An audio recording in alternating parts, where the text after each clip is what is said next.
Breaking news, talo si Errol Spence via unanimous decision kontra Tim Tszyu.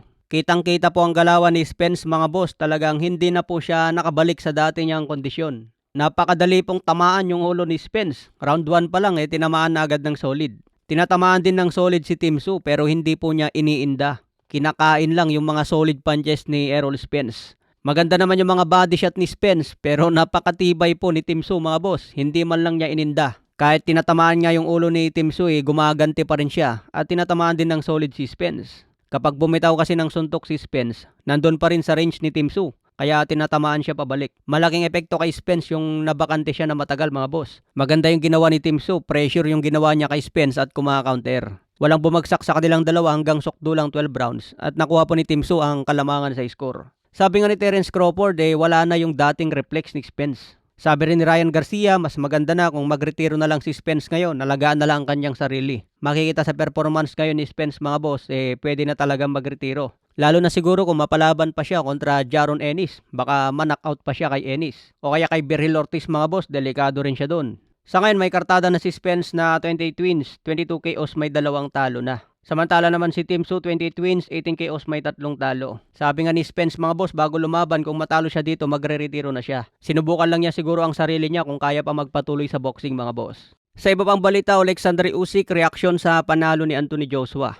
Aminado si Usyk na medyo kinabahan siya sa round 1 dahil 2 beses bumagsak si Joshua. Pero pagdating ng round 2, bumawi si Anthony Joshua. Napabagsak niya si Prenga at natapos ng laban kaya tuwang-tuwa si Alexander Usyk. Sabi ni Usyk si Tyson Fury na ang next fight at mananalo pa rin si Joshua kontra Tyson Fury. Tinatawag nga po niya na greedy belly si Tyson Fury.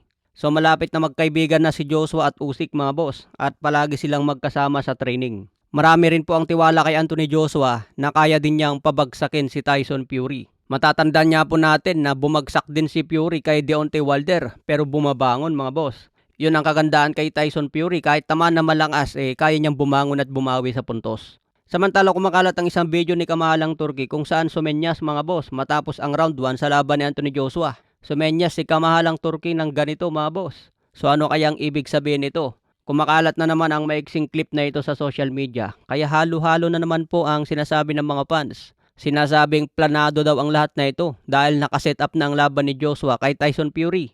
Kaya nagpatalo na lang daw si Christian Prenga at hindi na siya bumangon. Pero kitang-kita sa video tinamaan ng solid si Prenga kaya hindi na po siya nakarecover. Muntik pa nga siya lumabas sa ring mga boss dahil sa lakas ng patama. Samantala Edgar Berlanga versus Steven Butler. Laban na po bukas mga boss, July 26. May kartada si Berlanga na 23 wins, 18 KOs, may 2 talo. Samantala si Steven Butler may kartadang 38 wins, 32 KOs, may 5 talo. So malakas din ito mga boss galing Canada. Mapapalaban na naman dito ng gusto si Edgar Berlanga. Comment event nga po dyan ang laban ni Richardson Hitchins versus Ricardo Rodriguez. Kaya ito ang abangan natin na matinding pukpukan ngayong July 26. Ipapalabas nga po ito ng Zuffa Boxing.